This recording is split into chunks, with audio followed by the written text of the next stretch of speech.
긴 시간 기다리게 되어서 죄송합니다. 용서해 주실 거죠? 네. 안녕하세요. 안녕하세요. 반갑습니다.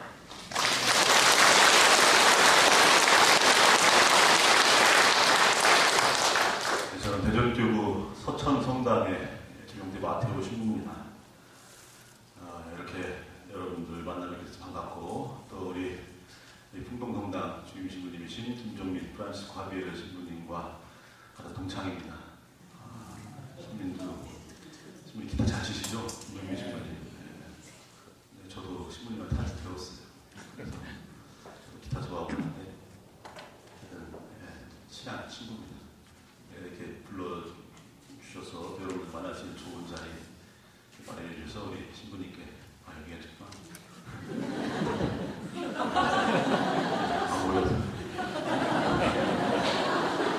감사드리고 여러분들께 감사드립니다. 시작 기도로 떨려 죽겠어요. 로마서 8장 35절에 39절의 말씀을 시작 기도로 공독하고 시작하겠습니다. 기도하는 마음으로 잘 함께 주님께 봉헌하시면 됩니다. 성부와 성자와 성령의 이름으로 아멘. 무엇이 우리를 그리스도의 사랑에서 갈라놓을 수 있겠습니까? 환난입니까? 역경입니까? 박해입니까? 굶주림입니까? 헐벗음입니까? 위험입니까? 칼입니까? 이는 성경에 기록된 그대로입니다. 저희는 온종일 당신 때문에 살해되며 도살될 양처럼 여겨집니다. 그러나 우리는 우리를 사랑해 주시는 분의 도움에 힘입어 이 모든 것을 이겨내고도 남습니다. 나는 확신합니다. 죽음도 삶도 천사도 권세도 현재의 것도 미래의 것도 권능도 저 높은 곳도 저 깊은 곳도 그 밖에 어떠한 피조물도 우리 주 그리스도 예수님에게서 드러난 하나님의 사랑에서 우리를 떼어놓을 수 없습니다. 성부와 성자와 성령의 이름으로 아멘. 그 어떤 것도 우리를 하나님의 사랑에서 떼어놓을 수 없습니다. 바오 사도께서 하신 이 말씀, 이 내용은 순교자들의 추기를 보낼 때마다 항상 단골 흔님처럼 등장하는 복음 말씀입니다. 이 복음 말씀을 시작기도로 봉헌하면서 여러분과 함께 나눌 이 시간 나눌 내용은 이 사랑에 대한 것입니다. 사랑. 우리가 지금 사순절기 보내고 있고 부활을 준비하고 있는데 예수님께서 보여주신 순환과 죽음과 부활의 모습, 또 그 전에 당신의 온 생애를 통해서 보여주신 모든 모습 안에 드러나는 것은 이 사랑입니다. 그리고 우리가 사순절을 보내고 부활을 준비하는 것도 이러한 하나님의 사랑에 동참하기 위한 것이고, 이 사랑 안에서 우리가 풍요롭게 살아나게 됨을 또 신앙으로 고백하면서 이 사랑에 동참하고 노력하는 것이 우리 신앙생활입니다. 사랑은 세상스러운 주제이지만 너무나 당연하고 너무나 소중한 주제입니다.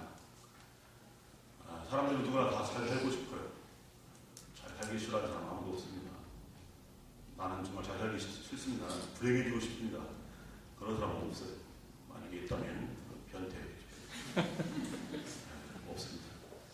자살하는 사람도 있던데요. 자살하는 사람도 가만히 보면 살고 싶어서, 살아도 사는 것 같지 않은 삶을 살기 때문에 살고 싶어서 자살하는 거죠. 다 잘 살고 싶어 합니다. 근데 이 시대에 잘 산다고 하는 것의 개념이 뭘까? 잘 산다고 하는 것. 사실 여기부터 잘못됐기 때문에 이제 거기서 파생되는 것이 큰데,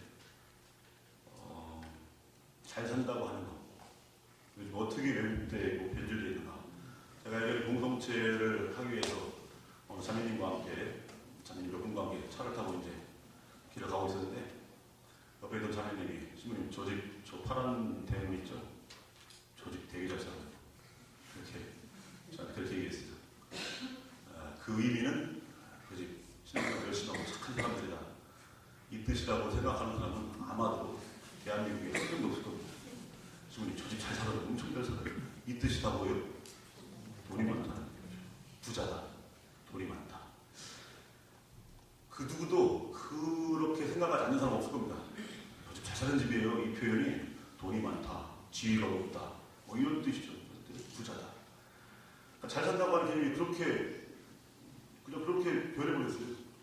사실 잘 산다고 하는 건 돈이 많다, 지위가 높다, 이것이 잘 산다고 하는 건 기준이 되어서는 안 되는 거고, 그것이 될 수 없는 건데, 그 일부분은 될 수 있지만 그게 전부가 될 수는 없죠. 근데 이 시대에 잘 산다고 하는 개념은 돈이 많다가 돼버린 겁니다. 저 잘 사는 집이에요. 돈이 많다는 그런 개념이 돼버렸어요. 더더욱 이러한 사고방식, 이러한 가치관을 더 굳건히 만드는 것은 우리가 살고 있는 이 세상을 흐르고 있는 어떤 조류라고 할까요? 그 흐름들이 그걸 더 굳게 만드는 겁니다. 잘 산다고 하는 것은 돈이 많은 거다, 지위가 높은 거다, 이런 것을 더 굳어지게 가치관.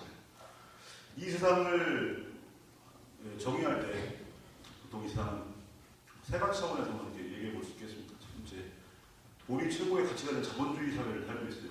우리나라도 그렇고 전 세계 흐름 안에서 자본주의 사회의 가치는 돈이 최고입니다. 그래서 하나라도 더 많이 갖는 거, 이게 최고의 가치죠. 그와 더불어서 그와 맞물려서 같이 얘기되는 것이 신자유주의 사회라고 해요. 신자유주의 시대. 자유주의를 좀 변형시킨 거예요. 그래서 그게 그겁니다. 신자유주의는 뭐냐? 서로 경쟁해서 이긴 사람이 갖는 거다, 이거죠. 신자유주의를 주창하는 사람들은 인류의 발전, 국가의 발전, 민족의 발전, 이 발전을 얘기합니다. 진화론 이야기하면서 서로 경쟁시켜놓으면 무능하고 게으르고 그런 들뚫어지고 이런 놈들은 도태되고 당연히 사라져버리고, 똑똑하고 그 다음에 부지런하고 재능 있는 그런 사람들만 살아날 거다. 그런 사람들. 그러면 그렇게 하면 인류는 발전한다. 서로 경쟁하면서 그러다 보면 더 발전하는 거죠. 더 똑똑한 사람이 이기게 되니까 서로 똑똑해지려고 하고, 그러면서 인류는 발전해 나간다. 우리 민족도 그래야 된다. 아주 그럴듯한 소리지만 이 신자유주의의 맨낯을 딱 보게 되면 어떤 일이 벌어지냐. 이긴 사람이 다 가져요. 이긴 사람이. 승자 독식이라고 합니다. 그러면서 진 사람들은 아주 비참한 삶을 살게 됩니다. 신자유주의 시대의 가장 큰 가치가 뭐냐? 힘이죠, 힘. 힘센 사람이 다 만든 겁니다. 올림픽 100m 달리기 금메달리스트가 다리를 못 쓰는 장애를 가진 사람과 100번 혹은 1000번, 10,000번 달리기 시합을 하면 다 올림픽 금메달리스트가 다 이기죠. 그건 뭐 시합 해보나 마나죠. 자, 그래서 여기서 관건은 힘입니다, 힘. 그래서 신자유주의 시대를 살아가는 사람들은 다 힘의 มุ่맹입니다. 한 계단 더 높이 올라가야 되고, 더 높은 지위. 이게 이 시대에 잘 사는 사람들의 기준이 되고 있어요. 자본주의 시대에 잘 사는 사람의 기준은 돈, 신자유주의 시대의 힘. 돈과 힘은 통하죠, 서로. 세 번째, 이 시대를 특징짓는 또 한 가지 특징이 뭔가? 정보화 시대입니다, 정보화 시대. 모든 것은 정보로 이야기됩니다. 모든 것은. 누가 이제 인터넷에다가 서천동당 안무개가 친구가 오늘 30분씩 40분씩이나 늦었다. 인터넷에 딱 하고 딱 보니까 인상도 그렇고 그럴 줄 알았다. 방해되고 아주 급하게 달려와서 이거가 될 것 같아. 그래서 나중에 그러면 저는 그걸로 평가되는 겁니다. 그걸로. 이 정보화 시대의 특징은 사람이 어떤 내면으로 평가되는 게 아니고 겉으로 어떻게 드러내느냐가 중요합니다. 어떻게 드러나는가. 그 사람에 대한 평가는 인터넷에 어떻게 그 사람이 어떻게 달려있는가, 신문에서 어떻게 이야기하는가, 방송에서 어떻게 이야기하는가, 이걸로 그 사람의 됨됨이를 평가해야 돼요.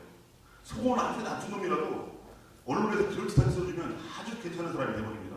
그리고 정말 좋은 사람도 언론에서 아주 나쁜 놈처럼 이렇게 묘사해버리면 그 사람은 나쁜 사람이 되어버립니다. 이 정보화 시대에서 그러면 사람들은 다 내면적 가치를 추구하지 않고 외면적인 거, 겉모습, 외모지상주의가 관치는 세상입니다. 그래서 이 정보화 시대는 내면을 충실하려고 하잖아요. 어떻게 사람들에게 드러나는가, 어떻게 보이는가, 여기에 골몰합니다. 그리고 부정한 독재 권력자들이 맨 처음 하는 것이 바로 언론을 장악하는 이유도 자기를 그럴듯하게 보이기 때문에, 아무리 부정과 부패를 저질러도 이것이 언론을 장악하면 신문과 방송에 아주 훌륭한 지도자인 것처럼 그렇게 해버리면 사람들이 그렇게 안 하는 겁니다. 자, 그래서 정보화 시대의 최고의 가치 어떻게 드러나느냐. 그래서 내면적인 가치들은 다 상실된 됩니다. 자, 이 시대에 하는 세 가지 특징을 이렇게 해본다면, 이러한 시대를 살아가는 사람들은 잘 산다고 하는 것은 겉으로 그럴듯하게 잘 드러나고, 그렇죠? 그 다음에 돈을 많이 가지고 있고 지위가 높은 사람. 이게 잘 산다고 하는 것의 개념이 되어버립니다. 그런데 이러한 잘 산다고 하는 참 삶에 대한 개념이 왜곡되면 어떤 일이 벌어지냐면 하나님도 왜곡되고 신앙도 왜곡되고요. 베네딕토 16세 교황님께서 몇 해 전에 신앙의 해를 선포하셨습니다. 기억하시죠? 1년 동안 신앙의 해를 선포하셨는데 그 표면적인 목적은 바티칸 공의회 개막 50주년을 기념하고 가톨릭 교회를 반포 20주년을 기념한다고 했지만 실질적인 이유가 있었습니다. 실질적인 이유는 신앙의 위기감 때문에. 신앙의 위기감. 서구사회뿐만 아니라 우리 현대시대의 가톨릭 교회가 처한 위기. 신앙이 좀 세속화되고 이상하다 이거 문제다. 왜 그럴까? 신앙의 위기감 때문인데 가만히 곰곰이 생각해보면 신앙의 위기가 왜 왔는가? 라고 했을 때 이건 우리 삶에 대한 잘못된 왜곡. 가장 기본적인 것이 잘못됐기 때문에 그 다음에 하나님을 또 잘못된 하나님을 우리가 믿게 되는 거예요. 그게 무슨 말이냐면 자, 우리를 잘 살게 해주시는 분은 하나님이십니다. 그죠? 이거 신앙의 내용입니다. 이 말을 듣고 오는 성서를 한마디로 요약하면 삶의 삶, 한자, 삶. 좀 더 디테일하게 그 내용을 조금 더 자세하게 얘기해라. 하나님께서 우리를 살리신다. 이 내용입니다. 성서, 특히 복음서의 내용들이 좀 더 자세하게 얘기해보면 하나님은 사랑이시고 그 사랑으로 우리를 살리신다. 이게 우리 신앙의 내용입니다. 하나님은 우리를 살리셔요. 근데 잘 산다고 하는 것은 이 시대에 잘 산다고 하는 것은 돈이 많고 지위가 높고 그럴듯하게 드러나는 거다. 라고 정의가 되어버리면 하나님이 우리를 잘 살게 해주시는 분이기 때문에 하나님이 우리에게 뭘 주시는 분이에요? 돈과 권력을 주시는 분이 되는 겁니다. 자, 이런 결과가 빚어져요.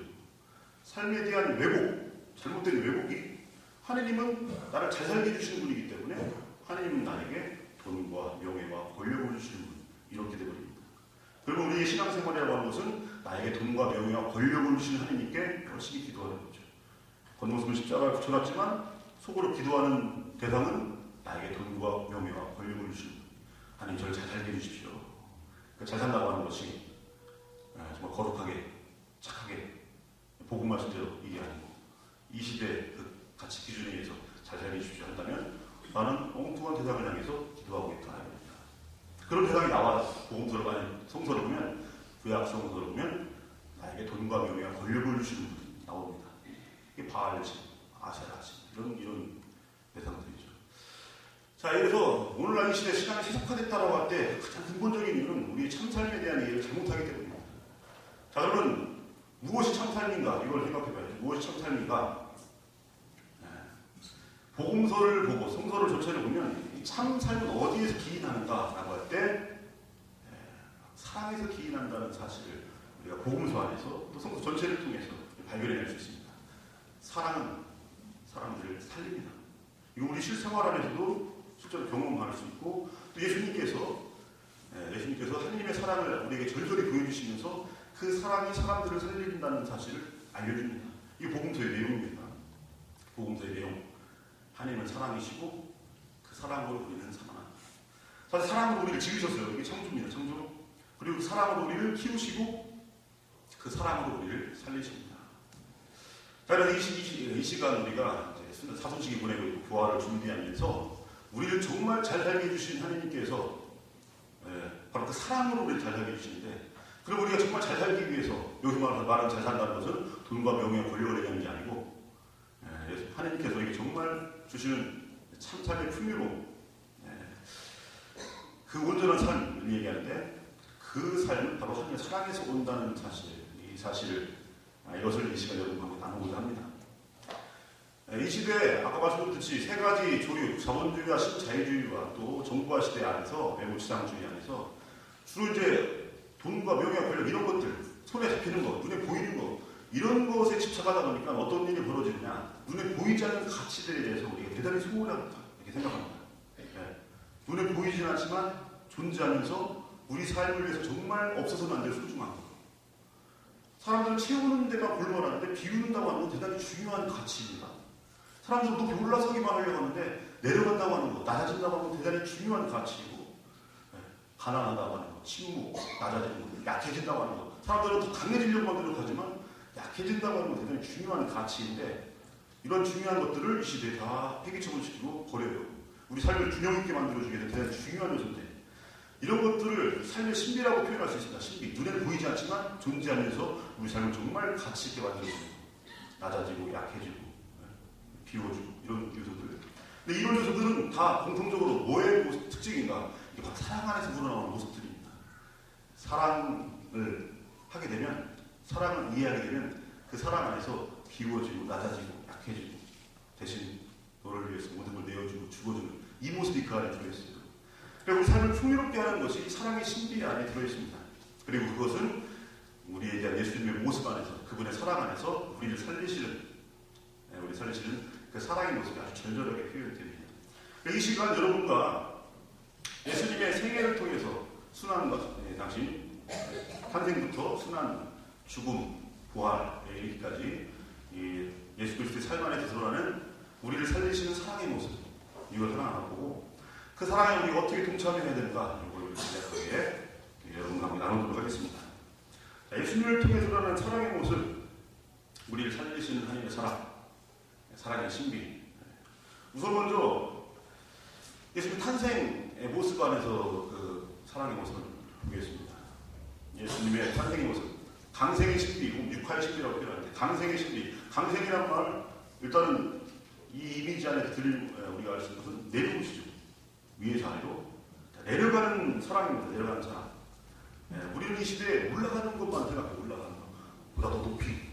하지만 우리를 정말 풍요롭게 하고 살리는 우리의 참사의 모습 안에는 내려가는 모습이 있어야 되고, 이 모습은 바로 사랑 안에 자리합니다. 사랑 안에. 그리고 이것이 예수님의 강생의 신비 안에서 내려가는 사랑이 자리하는데, 이 모습이 어떤 거냐? 이 내려가는 사랑, 섬기는 사랑, 그럼으로써 우리가 같아지는 사랑. 이 내용이 그 안에 들어있습니다. 하나님이 인간이 되신 이유는 이렇게 표현할 수 있어요. 인간을 하나님처럼 만들려고. 이게 내려가는 사랑의 모습입니다. 내려가는 사랑은 나도 그냥 비참해지고 끝나는 것이 아니라 저 사람을 존귀하게 만들어주는 거예요. 이게 내려감으로써 높이는 거죠. 이게 내려가는 사랑의 모습입니다. 부모가 자식에게 내려가 주는 것, 어른이 아이들에게 내려가 주는 것은 괜히 그냥 할 일 없어서가 아니라 높이는 겁니다. 이렇게 내려감으로써 높이는 겁니다. 입장에서 뒤바뀌어서 나는 비참해지고 저 사람만 존귀해지는 게 아니라 같아지는 거죠. 왕이 백성을 섬길 때 왕이 비천해지는 게 아닙니다. 권력자들은 이렇게 착각하는데, 왕이 백성을 섬길 때 왕이 비천해지는 것이 아니라 백성이 왕처럼 존귀해지는 거예요. 이걸 나라를 다스리는 사람들은 이 점을 알아야 되는데 이 점을 잘 이해하지 못합니다. 부자가 가난한 사람들 섬길 때 부자가 가난해지는 것이 아니고 가난한 자가 풍요롭게 되는 겁니다. 이렇게. 그래서 이 낮아져주는 사람은 상대를 들어높여주는 거죠. 이 낮아지는 사랑의 모습이 예수님 강생의 신비 안에 드러납니다. 하나님의 인간이 되지 않으면 우리가 어떻게 스스로 하나님처럼 존귀해 줄 수 있겠습니까? 그분이 한없이 낮아주는 그 모습 안에서 우리는 그렇게 존귀한 모습으로 들어오기를 받는 겁니다. 그래서 이 시대에 수많은 차별과 격차가 존재하죠. 그 이유는 뭐가 없기 때문에? 사랑이었기 때문에. 이 낮아짐으로써 들어높여주는 이 사랑이었기 때문에 이 시대는 수많은 격차와 차별만이 존재합니다. 격차와 차별, 이 격차와 차별이 왜 있어야 됩니까? 사람들은 부자이고 싶어, 권력자이고 싶어 합니다. 이 시대에. 근데 부자가 되기 위해서는 반드시 조건이 있어요. 돈을 많이 가져야 된다. 아니요. 돈을 많이 가져야 된다가 아니라 다른 사람보다 많이 가져야 된다. 이게 부자의 조건인 겁니다. 만약에 이 세상 사람들이 다 100억씩 갖고 있어요. 그럼 부자예요? 물론 다 부자라고 표현할 수 있지만 하나님 나라는 그런 건데, 이 시대의 부자의 개념은 그게 아닙니다. 비록 내가 1억 원을 갖고 있다 하더라도 다른 사람이 한 푼도 없어야 내가 부자인 거지, 내가 100억을 갖고 있어도 다른 사람이 다 100억을 갖고 있으면 그게 이 시대의 부자가 아니에요. 차이, 격차, 이게 있어야 되는 겁니다. 이게. 그래서 이 세상 사람들은 차별과 격차를 좋아하고 그걸 유지하려고 노력하는 겁니다. 이런 상황에서 내려가는 사람, 우리가 그걸 좋아하겠어요, 사람들이? 그래서 그걸 포기해버리는 거죠. 그걸 포기해버리는 겁니다. 예수님의 모습 안에 드러나는 또 사랑의 모습, 우리가 육화의 신비라고 표현합니다. 예수님의 탄생을. 또 육화, 말씀이 사람이 되셨다. 여기서 말하는 육화라고 하는 건 하느님이, 눈에 보이지 않는 하느님이 눈에 보이는 육체를 취하셨다. 인간이 되셨다. 단순히 이렇게, 물론 이 설명은 맞지만, 육화라고 하는 것이 무엇인가? 하느님의 사랑이 우리 삶 안에서 대단히 구체화되는 겁니다.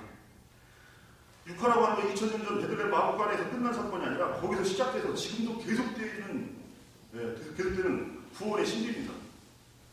하나님의 사랑이 우리의 서로의 미소가 되고, 무슨 이게 다 육화가 이러는 거예요. 옆 사람에 대해서 은은한 미소 던져주고, 비록 늦게 왔지만 저에게 못하고 이렇게 웃어주시고, 이런 거. 이게 다 사랑이 육화되는 거예요. 용서가 육화되는 거고, 이게 구체가 되는 겁니다. 사랑이 춤사위가 되고, 사랑이 노래가 되고, 사랑이 때로는 밥도 되고, 국이 되고, 따스한 햇살도 되고, 옆 사람 등을 두들겨주는 그런 격려도 되고, 이게 바로 육화입니다. 이게. 네.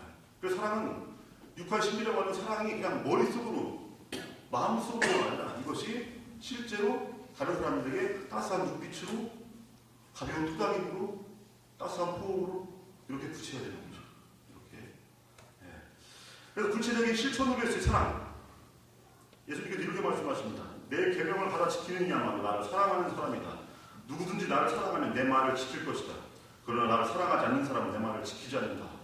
사랑은 이게 구체적으로 표현됩니다. 나를 사랑한다고 하면서 실천하지 않는다는, 이 말이 안 된다는 거죠. 사랑하게 되면 그건 구체화되는 겁니다. 사랑은 구체적인 실천을 요구합니다. 이러한 실천은요, 사랑의 현실로 만들어져요. 실천 없는 사랑, 이건 관념, 혹은 낭만, 허구에 불과하지만 실천이 함께하는 사랑은 현실이 됩니다. 배고픈 사람에게 사랑은 따뜻한 밥으로, 슬퍼하는 사람에게 사랑은 위로로, 병든 사람에게는 돌봄으로, 외로운 사람에게는 함께함으로, 시간을 내서 함께 해줌으로, 소외된 사람들에게는 관심으로, 불의한 권력에 대해서는 저항으로, 거짓과 기만에 대해서는 바른 목소리로 드러나는 것, 이게 다 사랑입니다. 이 세상에 그러니까 수많은 사람들이 그렇게 저마다 여러 가지 모습으로, 여러 가지 육화되는 겁니다. 이렇게. 여러분 부모님 자식들에게 사랑한다. 이게 어떻게 구체가 되는가, 이게 중요한 겁니다. 돈보스코 성인께서 말씀하십니다. 사랑하는 마음만으로는 중요한 게 아니고 그 사람이 사랑받고 있게끔 느끼게 해주도록 하는 것, 이게 중요한 겁니다. 그 사람이 사랑받고 있게끔 느끼는 것, 그럼 그에 합당한 방법으로 구체화되는 거죠. 이 세상은요, 사랑이란 말은 넘쳐나는데, 사랑한다. 114에 보면 사랑합니다. 거기 별로 막 사랑한대요. 주말이나 물어보고 싶은데. 사랑한다는 말은 넘쳐납니다. 근데 사랑받는 사람은 대단히 부족합니다. 이상하죠? 사랑한다고 한다면 이 사람한테 사랑이 더해져야지. 근데 사랑받는 사람이 별로 없어요. 사랑한다는 사람만. 이런 일이 벌어집니다. 구체적으로 표현되지 않기 때문에, 전해지지 않기 때문에. 아이들에게도 그렇게 구체적으로 전해져야죠. 구체적으로. 부자 되세요. 아니, 사랑합니다. 이런 표현 많이 씁니다. 그것이 구체적으로 전해지지 않습니다. 자, 사랑은 구체화되야 됩니다. 이게 육화의 신비 안에 드러나는 모습들이죠. 이 모습들. 이러한 모습들이 우리 삶을 더 맛깔나게, 풍요롭게 만들어줍니다. 하나님의 사랑, 때로는 우리가 어떤 음식을 먹을 때 짭조름하고 달콤하고 감칠맛 나고 이런 맛들이 있죠. 하나님 사랑도 그런 거여야 됩니다. 그냥 사순절에 와가지고 조용히 앉아서 그냥 머릿속으로 막 안드로메다 왔다 갔다 하고 막 이런, 이게 아니고 그 실생활 안에서 짭조름하고 달콤하고 때로는 매콤하고 이런 식으로 구체화되는 거예요. 여러분 사이에 앉아서 그렇게 구체화되는 거예요. 이것이 사랑입니다. 사랑은 색깔을 가지고 있고 맛을 가지고 있어요. 이게 육화 신비에 드러나는 사랑의 모습들입니다. 이 시대에요, 눈에 보이는 것들, 수많은 것들 아주 막 다양한 것. 등산복 가면요, 등산복 막 을긋을긋 다 요즘 패션. 날씨가 좀 추워서 좀 칙칙한데, 다른 시기인데, 하여튼 막 을긋을긋 막 봄 되면 더 그러는데, 이상하게도 사랑에 대한 생각은 다 무채색이에요. 이상하게. 사랑. 특히 우리 신앙 안에서 사랑 얘기하면 뭐 뻔해 그냥 머릿속으로 그냥 생각하는. 예수님 말씀 뭐 그렇고. 말씀 듣고 기쁘지도 않아요. 좀 우울하죠. 영적 우울증. 뭐 비굴하게 자꾸 불하게 자꾸 내려놓고. 그래갖고 예수님 사랑의 색깔을 표현하라. 무채색이. 시커멓까지는 아니지만 대충 희거나 회색이거나 뭐 알록달록하고 막 애들 그림 그리듯이 막 애들 그림 그릴 때막 물감이나 다 써요. 알록달록. 그래야 되는데 무채색이라요. 사랑은 이렇게 색깔이 있어야 되고 또 소리가 있어야 되고 맛이 있어야 됩니다. 예수님의 사랑, 이제 우리가 사순식이 보내면서 얼마 안 남았죠. 이제 성주간 보내고 예수님이 이제 순환과 죽음과 부활을 묵상하는데, 자, 그 안에 드러나는 예수님의 사랑을 보겠습니다. 성찬의 신비, 예수님 성목요일날 기념하죠. 예수님께서 당차신을 우리에게 빵으로 음료로 내어주십니다. 성찬의 신비 안에 드러나는 이 사랑은 온전히 내어주는 사랑입니다. 완전히 비워주는 사랑. 사실 이 시대의 가치와는 안 맞죠. 이게 하나라도 더 가져야 되는 이 자본주의 시대의 가치 안에서 뭘 비우라고 하니까 안 맞습니다. 그러니까 여기서 굶게 하고 하면 웃으면서 고개를 끄덕거리지만 우울해져요. 인정하고 싶지는 않지만 하여튼간에, 하지만 우리가 참 삶이 진정으로 풍요롭기 위해서는 비워야 된다. 이게 사랑 안에 들어있는 겁니다. 비워야 된다. 내어줘야 된다. 예전에 제가 명절 추석 때 집에 갔더니 어머니 아버지 기도하고 계신데 두 분은 옛날 분이랑 같이 앉아서 기도하시는 게 아니고 한 분은 저 구석에, 또 한 분은 저 구석에 이렇게 기도를 하세요.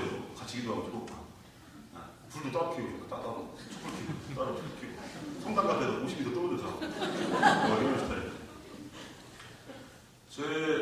저희 형제가 사람 사녀 7명입니다. 살았는데 우리 사형제가 다 친구예요.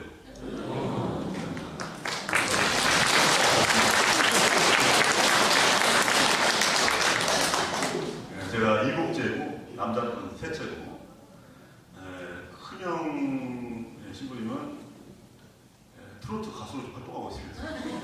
최근에 정동진이라고 신곡을 발표한 별걸 나왔는데, 지난번 날씨 엄청 추울 때 어디 갔다 온다고 하더니 정동진에서 그 추운 날 뮤직비디오를 찍고 왔어요. 그래서 인터넷 검색해 보시면 정동진, 김선태 치면 둘째 큰형 신부님의 노래가 나옵니다. 여기저기 성당 과자에 경로잔치, 성령 퇴신 봉사 활동하고 있습니다. 큰형은 이제 대륙교구 병원 사모하고요. 선병원이라고 병원 사모였고, 둘째 형과 제 막내 동생이 하나 있는데, 남동생. 막내는 대만 교구에서 선교하고 있습니다. 저는 이제 대전교구 서천 동당에 있고, 4명이 다 사제인데, 그러다 보니까 뭐 명절이고 뭐고, 평소에는 다 좋아요. 다 좋은데 제일 안 좋은 게 명절 때입니다. 명절 때. 왜냐면 며느리가 한 명도 없어요. 며느리가 없어요. 저는 누나가 넷인데 큰 누나 결혼했고 막내 누나 결혼했고 또 둘은 결혼 안 해서 한 명은 수년이 성과 성인이 수년고 한 명은 동정녀고. 이 정도는 돼야죠. 이번에 저기가 124일 복작품 받았죠. 이번에 교황님께서, 프란치스 교황님께서 광화문에서 저희 집안에 2분 이번에 우리 직계 할아버지, 7대조 할아버지. 우리 저희 집안에 복자가 2명, 6대조, 7대조. 김지우, 비우, 김종환, 안드레아. 그리고 성인이 3분. 성인이 3분. 우리 4대조 할아버지가 김대문 주님이요.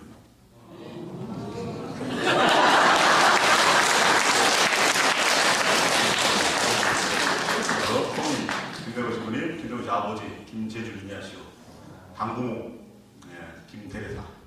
3분 성인이고, 목자 2분, 순교자가 14명, 그리고 순교자 독자를 삶을 산 증거자 15명. 이 얘기하니까 제 선배 하나가, 그럼 너는 뭐냐? 그래갖고 제가, 나는 생존자. 살아남았어요. 김대건 씨한테 가장 가까운 혈육이 사촌 동생이 하나 있는데, 그 사촌 동생이 외아들이고, 외아들 하고 저희 아버지까지. 그래서 그 사촌 동생이 고조할아버지. 그래갖고 아버지 외아들인데, 제가 우리 신부가 되려고 했어요, 아버지가. 근데 대가 끊기니까 할머니가 후위를 도모하라. 이제 사람 많이 났는데, 우리가 또 배신을 드려버렸어요. 다 신부대로. 그런 바람에 대가 끊겼지만 상관없습니다. 하여간에 다 좋아요. 뭐 성교들끼리 모여서 예를 들어 웅덩어리에 이만 거 있다. 이거 뭐 네가 가져라면 가져고 네가 가져라. 웅덩어리 별거 아닙니다.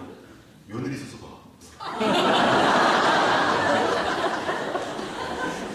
그래서 모여서 싸울 일도 없고, 모여서 하는 얘기가 뭐 성당 얘기, 대만 교회 얘기들 뭐 이런 것들,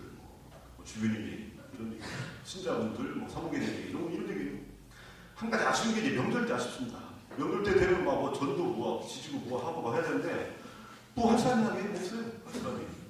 그리고 언니는 일단 연세가 드셨으니까 뭐 그냥 그래서 추석 때 이제 어디서 들어온 사과박스 하나 팍 하고 딱 놓고 이제 앉아있어요. 기도가 다 끝났으니까 기도할 때까지 보지도 않고 돌아보지도 그리고 날이 어두워진지도 모르고 불도 안 켜놓고 그러니까 계속 하루 종일 아니 날이 어두운지도 몰라요. 제가 이제 그때 제 형들도 키고 냉장고 열어보면 며칠 전에 먹었던 거 이런 것도 잔뜩 있지 그거 밥통 열어봐도 한번 이틀 전에 해먹고 명절인데 먹을 것도 없고 좀 더 가야지. 짜장면 열심히 먹고 짜장면 집도 안 열었어요. 근데 소파에 앉아서 TV를 켜도 TV도 참 나홀로 집에 막 맥주도 켜쳐봐 성원이나 틀어주는 거 재미가 없고 앉아있다가 하루는 TV 부모님 기도하시는 방해되는데 끄고 이런 차냐 하루 기도하시니까 뭐 TV 좀 켰다가 워낙 재미없어서 끈 거예요.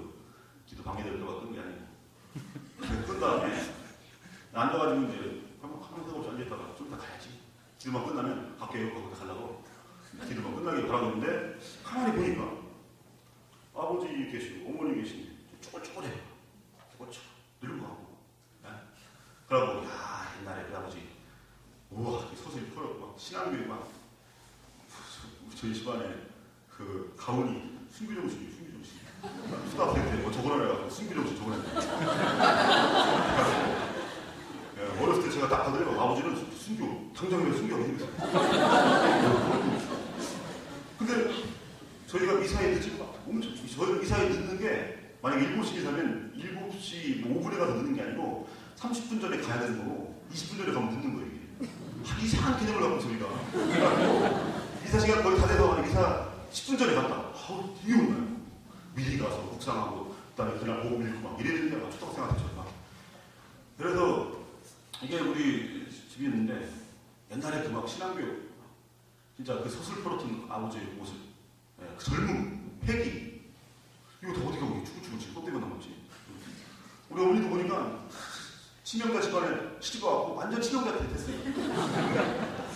시집와서 우리 어머니 아주 잘 살던 집이었는데 우리 집이 아주 풍박산난 승교자 집안에 오셔갖고 근데 아주 가난하지만 지혜롭게 그냥 어디서 뭐 아버지가 수다 선생님이었는데 누가 푸성이 같은 거 준 거 이런 것은 그걸로 어떻게 막 죽이라도 끓여가고 우리 팔남에 다 키우는데 야 우리 어머니 옛날에 그렇게 총명하고 그렇게 또 젊고 이쁘고 그래서 지금 그거 다 어디가 여기 추구추구 껍데기만 남네. 그러다가 참 어디가 그러다가 가운데 십자가 딱 보니 십자가 보니 추구추구 하나 뜻이 예수님이 오 이거 되게 잘생겼네. 십자가 달렸는데 추구추구해요. 그러다가 문득 내가 먹었구나. 우리 아버지의 그 젊음, 그 재능, 그 패기, 아버지 신앙심, 우리 어머니의 그 지혜로움, 그 젊음, 그 아름다움 이걸 우리 자식들이 다 먹어갖고 그리고 껍데기만 남고 지금 알맹이가 내 안에서 지금 살아있는 거예요. 그 내 안에 그런 젊음이, 그런 능력들, 그런 아버지 물려준 신앙 이러고 내 안에 생명이 이렇게 넘치는 거예요. 내가 먹었구나. 예수님도 마찬가지로 이 세상이 먹었구나. 이 세상이 예수님을 망해서도 진짜 망했어요. 세상이 예수님 생명을 먹어버려갖고 아직 안망하고 이렇게 살고 있구나. 저기 추구추구 껍데기만 하구나. 그러면서 이게 성체성사구나. 이게 성체성사. 우리에게 모든 걸 받아먹으라고 다 주고 그래서 그것이 내 안에 살아나는 거예요. 이게 성체성사구나. 성체성사의 신비 내어주는 사랑입니다. 그냥 사랑하게 되면 무슨 뜻인지 다 알죠. 부모님들은 무슨 뜻인지 다 아실 거면 되겠죠. 자식에 대한 그 사랑 안에서 그냥 주는 거죠. 계단기 두들겨보고 주식 계단기 퍼갖고 불만한가 안 한가 두들겨본 다음에 조금 천천히 그럼 적당히 주고 얘는 좀 팔기 막 듣고 막 무게 들다가 뭐 똑똑똑 똘똘한 것 같아. 그래도 더 주고 이런 게 아니죠. 그런 게 아니고 그냥 무조건 줍니다. 마태복음 26절의 말씀 받아 먹어라 있는 내용입니다. 어떤 조건적으로 뭐 이렇게 재고 주면 다 줍니다. 그러면서 뭐라고 하시냐면 너희들도 그렇게 하라고. 성체성사의 신비는 우리에게 보여주시고 짠 나는 그런 존재가 아니라 너희들도 그렇게 하라고. 예수님께서 사랑이 우리 사람을 살린다는 것, 우리 삶을 풍요롭게 하는 것은 참 사랑이라고 하는 것을 알려주시는 이유는 우리가 그렇게 사랑하라고 알려주시는 거예요. 사랑하라고 감상하라는 게 아니라 그렇게 하라고. 그래서 받아먹으라 이는 내 몸이다. 이 뜻은 너희도 다른 이웃에게 그렇게 빵으로, 음료로, 밥으로, 국으로 내어주라고. 그리스도의 몸하고 영성체 때 얘기가 좀 아멘을 받아보십니다. 그리스도 몸, 이 뜻은 뭡니까? 이거 그리스도 몸입니다. 믿습니까? 이 뜻도 있지만 하나님께서 당신에게 모든 걸 내어주셨습니다. 당신도 가서 그렇게 하겠습니까? 이 질문하는 거예요. 당신도 다른 사람들에게 빵이 되어주겠습니까? 참된 음료가 되어주겠습니까? 라고 묻는 거요. 아멘. 예, 그렇게 하겠습니다. 이거죠. 그런 생각도 없어. 와서 멜름멜름 고향 저먹지 막 그 생각 아멘 멜름 뭐가 이사 중간에 와서 벌써 거진다 성세성사 끝나고 있는데 그때 와가지고 이거 받아먹어야지. 그래야지 뭔가 좀 먹은 것 같아라고. 이건 받아먹으려고 그렇게 멜름멜름 입으로 받아먹는 게 아니고 이 성체성사 참된 영성체는 내가 다른 사람들에게 빵이 되어주고 참된 음료가 되어주는 바로 이 내 안에서 이루어진 성체성사 그 안에서 완성되는 겁니다. 그 안에서 너희도 그렇게 하라고. 가진 것을 다 팔아 가난한 이들에게 나눠줘라. 누가복음 18장 22절에서 말씀하니까 마르코복음 6장 37절에서 너희가 그들에게 먹을 걸 주라. 자꾸 주라 합니다. 내가 너희에게 준 것처럼.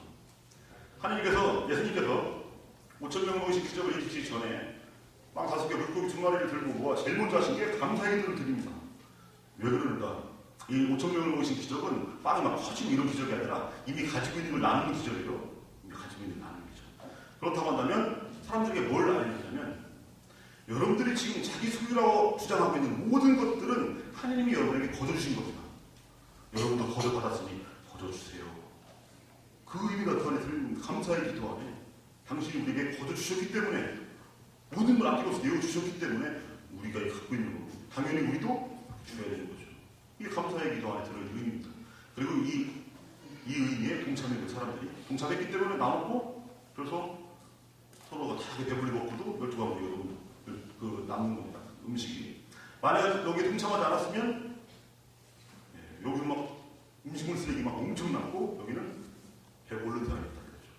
바로 오늘날 이 시대에 우리나라 하나의 음식물 쓰레기 양이 15조 원이에요. 이거 처리하는 비용까지 보면 22조 원이 처리 비용까지 하면 엄청난 돈인데 우리나라에 결시가격이 있다 이거죠. 결시가격. 이 음식물 쓰레기의 4%만 북한에 보내면 북한 식량난은 다 해야 됩니다. 해서 깔끔하게 해야 된다. 그런데 이런 일이 벌어진다 이거죠. 나누지 않으니까. 주지 않으니까. 아까도 말씀드렸지만 부자 되세요. 뭐 주면서 부자 되세요라고 하지. 부자 되세요라는 말 은행에서 제일 많이 쓰는데 주기는 주지도 않으면서 맨날 부자 되세요가 그러고 있어요. 부자 되세요.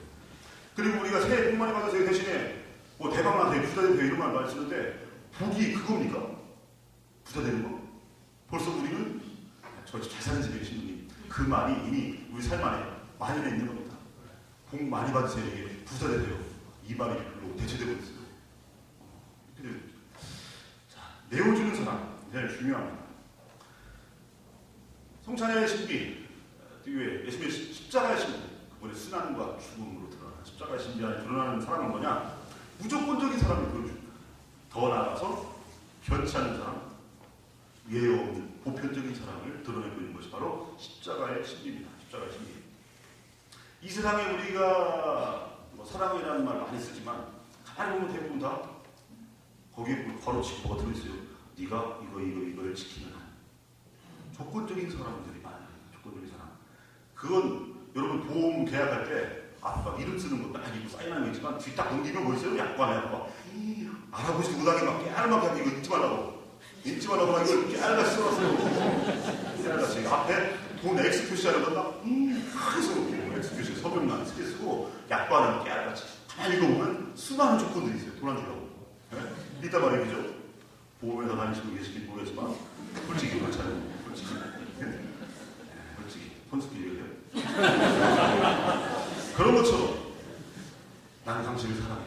라고 이 사랑, 하여튼 뭐 드라마부터 시작해서 뭐 유행과 가사에까지 뭐 사랑 누가 말했나 아무것도 안 했어. 사랑은 얄미운 날인가 봐. 대체적인 게 친구고 사랑을 쓰려면 연필로 쓰여요. 영모 사랑이 뭐냐 묻으신다니 눈물의 씨앗이라고 하는 그 뜸한 우리 나무나 님께서 뭐 하신지 모르겠지만 제가 사랑 수많은 사랑을 잘 됩니다. 막장 들어가 결혼하려고 사귀었더니 이 동생이 나왔다. 막장 들어가 사랑의 수가 넘쳐나는데 현미경으로 가만히 현미경 뭐 돋보기 이렇게 보면 거기에 깨알같은 것이요. 네가 날 배신하지 않아. 네가 이거 하나. 부모가 자식에게 또 이번 형조가 떨어지지 마. 다 써 있어요. 이 수많은 조건적인 사랑들이 넘쳐납니다. 이 십자가의 시대는 무조건적인 사랑을 우리에게 보여주십니다. 예수님은 십자가에 달릴 때 당신 못 박는 그들을 위해서 기도해 주십니다. 아버지 저 사람들이 자기가 하는 짓이 뭔지를 모르고 있습니다 하면서 호산나 다윗 자손하면서 화로를 했던 그 사람만 사랑하시고 못 박는 사람들은 저 저질로 내가 좀 이따가 이거 죽었어. 이게 아니라 그들을 똑같이 사랑 똑같이 십자가에 빠지야 하고 외치던 그놈들도 똑같이 다 예외 없이 똑같이 사랑하십니다. 그래서 우리에게 그렇게 사랑하라고 원수까지 사랑하라고 얘는 사랑하고 얘는 사랑하지 않고 그딴 것은 이방인들도 하는 거고 그건 도둑놈도 하는 거다. 자기 사랑하는 사람만 사랑하면 그게 무슨 사랑이냐 라고 말씀하신 겁니다. 보편적인 사랑, 변치 않은 사랑, 무조건적인 사랑을 우리에게 알려주시고 그 십자가 바로 목에 칼이 들어와도 나는 너를 사랑하겠다. 이거예요. 지금 내 옆구리를 창으로 찔러도 나는 너를 사랑하기를 멈추지 않겠다. 사랑하겠다. 이겁니다. 이게 바로 십자가의 심리 안에 드러나는 무조건적인 사랑의 모습입니다. 어느 아이가 거북이랑 노는 걸 좋아했죠. 초등학생 초딩이 학교 갔다 돌아오면 그냥 거북이랑 정말 장난치고 놀구나. 어느 학교 갔다 왔더니 거북이가 죽었네? 안 움직여요? 계속 분들은 그러고 이때부터 이 아이가 울기 시작합니다. 그동안 정이 들었지. 거북이 죽었다고 막 울어요. 엄마가 달려도 계속 울어요. 애가. 그러고 아버지가 돌아오니까 내가 계속 울고 있네. 얘 왜 울어? 했더니 거북이 죽었다고 그러고. 아무리 달려도 안 울고 새로 찾을게 실패해요. 이 거북이에요. 그러고 아버지가 꾀를 냈어요. 얘 그러지 말고 이미 죽은 거북이가 살아날 수 없잖냐. 그러니까 이 거북이를 잘 장사를 지내자. 저 뒷뜰에다가 거북이 무덤도 만들어주고 꽃상에도 만들어갖고 우리 장사를 성대하게 신부님도 볼까? 아니야. 허락 안 해주실 거야. 그게 아니라고 이 성대한 장례식을 꽃상에 만들어서 비석도 세워줬어요. 거북지 이런 거 닦고 비석도 세워줘. 그래서 얘가 차한테 보니까 재밌게 그래갖고 해요. 그때 무릎을 쭉 푸셨어요. 그때부터 이제 꽃 종이 색종이 올라가고 막 상여 만들고 막 거북이 관도 만들고 땅도 파갖고 이제 거기다 구덩이 파갖고 또 비석도 거기다가 거북지에다 썼어요. 그리고 이거 다 준비해놨어요. 그래서 거북이를 딱 찾았더니 거북이 없어졌네? 어디 갔지? 했더니 불속을 헤엄치는 거예요. 이게 죽은 게 아니라 잤나 어쨌나 살아났어요. 그러니까 이 아이가 그걸 딱 보고 아빠 저 거북이 죽여요. 황당하는 초딩 여기서 교육주는 알 수 있는 것은 이 초딩이 거북이를 사랑했는가? 아니랍니다. 이 초딩이 사랑하는 건 거북이와 노는 자신. 거북이가 재밌게 노는 자기를 좋아한 거지 거북이를 좋아한 게 아니에요. 네. 근데 더 재밌는 게 생겼어요. 거북이 장사놀이. 네? 거북이 장례식 놀이가 거북이를 노는 것도 더 재밌는 거예요. 그러니까 거북이가 장례식 놀이를 하는 자기를 사랑하는 놈이기 때문에 거북이를 죽여야 장례식. 안 그러면 장례식 할 수 있나? 자, 우리가 참된 사랑이라고 생각하지만 가만히 보면 조건, 눈에 보이지 않는 수많은 조건들이 그 안에 달려있습니다. 나는 당신을 정말 사랑해. 밤하늘의 별을 따라줄 수 있어. 아, 당신 아빠는 도둑놈인가 봐. 누가 밤하늘의 별을 다 따라가. 눈에 다 넣었어. 막 별? 별 같은 얘기 막 하면서. 그래? 그걸 들으면 좋다고. 그러면서 막 박사님은 얘기하고 당신을 위해서 목숨까지 걸릴 수 있다. 그런 멘트를 다 날려요. 근데 군대를 가서 또 해피를 이용하죠. 군대가 나갔다 와서 또 군대를 가면서 기다려줄 거지? 기다려줄게. 편지가 매일매일 오죠. 매일매일 오다가 이제 한 2달까지 와요. 근데 그 지나면 이제 일주일에 한 번씩 오지. 그러다가 또 지나면 한 달에 한 번. 그러다가 마지막 최후 통첩처럼 오빠 나 힘들어. 힘들지. 얼마나 힘들었어. 그러고 이제 소식이 딱 끊긴다 이거. 그럼 이는 뭐하냐? 수리탄. 탄을 일반 장전 쫙 하고 수리탄 꽂고 람보. 그래갖고 감독다가 다 걸리는 거야. 나가보지 못하고 옛날에 저희 부대에 있었던 그놈이 담당다가 걸려갖고 영상 갔어. 나가지도 않고 담당다가 걸려갖고 빈총 들고 나가다가 때리려고 총으로 때리려고. 난 당신을 정말 사랑해 이라고 하지만 거기에 조건이 달려있었지. 고무신 거꾸로 신지 않는 한. 이 조건이. 세상에는 그런 수많은 조건들이 있습니다. 수많은 조건들. 온통 조건적인 사람들이 넘쳐납니다. 네가 뭐뭐뭐 하는 한 나는 너를 사랑하겠다. 배신하지 않는 한부터 시작해서 수많은 조건들이 있습니다. 그런데 이 세상을 살아가면서 이런 수많은 조건들을 충족시킬 수 있는 사람들이 누구겠어요? 조건을 충족시킬 수 있는 사람. 당연히 그럴 수 있는 여유를 가진 사람들이죠. 돈 좀 있고 힘 좀 있고 이런 사람들이 조건을 충족시킬 수 있지. 돈도 없고 백도 없고 뭐 아무것도 가지고 없는 사람들은 이 여러 가지 조건들을 충족시킬 수 없습니다. 그런 사람. 그래서 그런 사람들 이 시대에 사랑을 못 받는 거예요. 왜냐? 조건적인 사랑에서는 조건이 채워져야만이 사랑을 받는 건데 조건을 채울 수 있는 사람들은 돈도 있고 힘 있는 사람들인데 돈도 없고 힘 없는 사람들은 조건을 채울 수 없기 때문에 대부분 다 이 시대에 사랑받지 못하는 사람이 되는 겁니다. 그래서 이 시대에 가난한 사람들은 사랑받지 못합니다. 무능한 사람, 능력 없는 사람, 신자유주의 시대에서 도태된 사람, 이런 사람들은 사랑받지 못하는 그런 세상이죠. 하지만 십자가의 신비를 통해서 우리에게 무조건적인 사랑을 말씀하신 예수님께서는 그런 가난하고 소외되고 보잘것없는 그들을 사랑하고 그들을 조건을 보고가 아니라 무조건적 뭐가 있어서가 아니라 뭐 담보를 보고 이 사람 사랑할 만하구나 이게 아니라 무담보로 사랑합니다. 이러한 사랑을 우리에게 말씀하시는 겁니다. 이러한 사랑, 이 무조건적인 사랑, 우리 사람에 대한 하나님의 사랑, 목에 칼이 들어와도 변치 않는 사랑입니다. 존재로서 꽃처럼 사랑, 꽃은요 자기를 꺾어버리는 것마저도 향기를 같이 내뿜고 물을 주고 비료를 주고 막 가꾸는 사람한테도 향기를 똑같이 내뿜어요. 꽃이 꺾어버리는 사람한테는 나쁜 놈하고 향기를 쭉 끊어.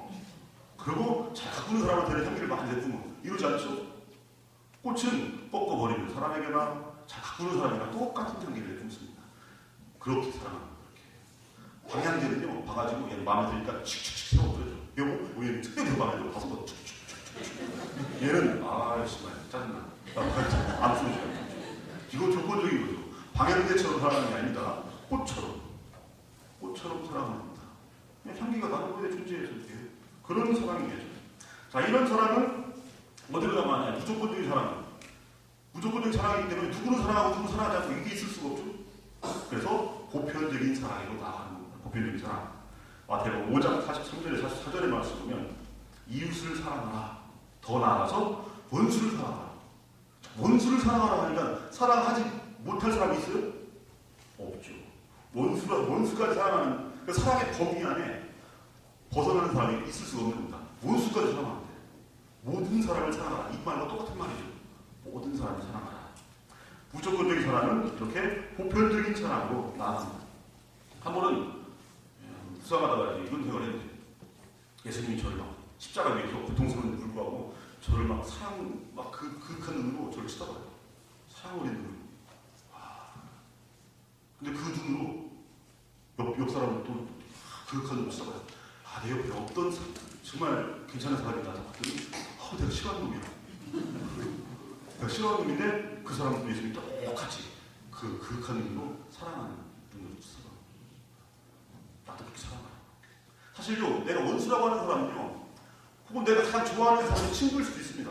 사실 세상은 얽히고 설키고 있어갖고 사람 이 관계 안에서 내가 철천지 원수하지만 또 이 사람이 내가 어떤 사랑하는 사람의 뭐가 될 수 있고 이렇게 얽히고 설켜 있죠. 그런 것에 그런 관계 안에서 무조건적인 사랑 안에서 모든 사람들 다 사랑합니다.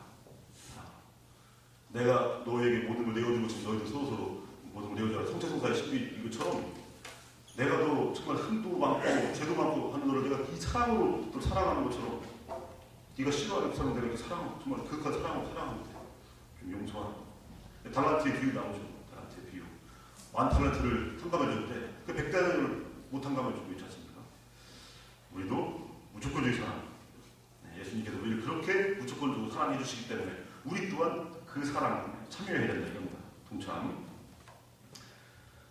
누구든지 나에게 오면서 자기 아버지와 어머니, 아내와 자녀, 형제와 자매, 심지어 자기 목숨까지 미워하지 않는 내 제자가 될 수 없다 라고 말씀하시는데 루카복음 14장 26절에서 이 얘기는 어떻게 또 해석될 수 있냐면 자기 어머니와 자기 아버지와 어머니, 자기 아내와 자녀, 자기 형제와 자매, 자기 목숨 이게 아니고 모든 사람이 우리 아버지, 우리 어머니, 우리 형제 이렇게 되는 거죠.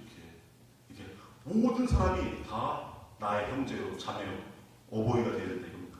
그게 예수 그리스도의 제자라는 거죠. 자기 목숨이 아니라 저 사람 목숨도 내 목숨 같은 이런 보편적 차원으로 우리가 확대돼 나가야 됩니다. 확대. 우리 사랑이라고 간장 공식처럼 너무 좋은 경우가 많아요. 자식 나쁜 놈도 사실 자식한테는 뭐 잘해주죠. 자식한테는 다른 집 자식들 눈에 피눈물 나게 하는 그런 나쁜 사람도 자기 자식한테는 여자들 20명 해가지고 막 성매매 목소리에 쳐넘기는 그 나쁜 놈도요. 자기 딸이 어느 날 좀 늦게 들어오잖아요. 요즘 저 위험한데 늦게 들어오고 너 자기 이게 뭐야? 그 딸이 얘기한단 말이야. 나쁜 놈.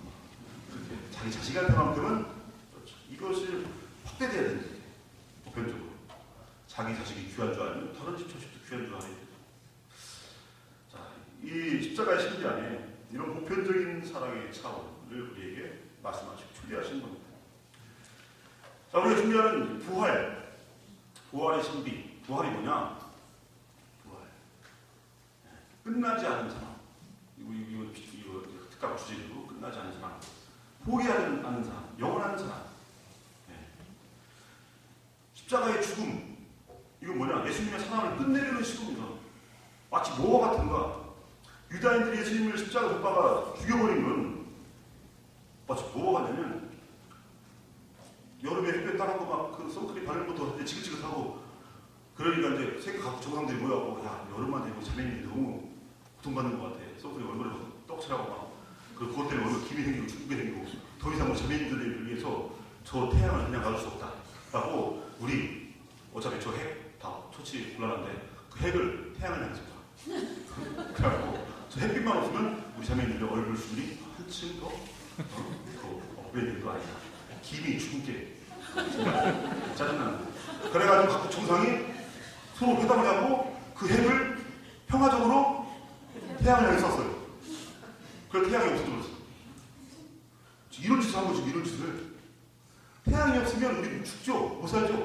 못 살아요. 한시도 못 살아요 지금. 태양이 없어져버린다. 우리 못 삽니다.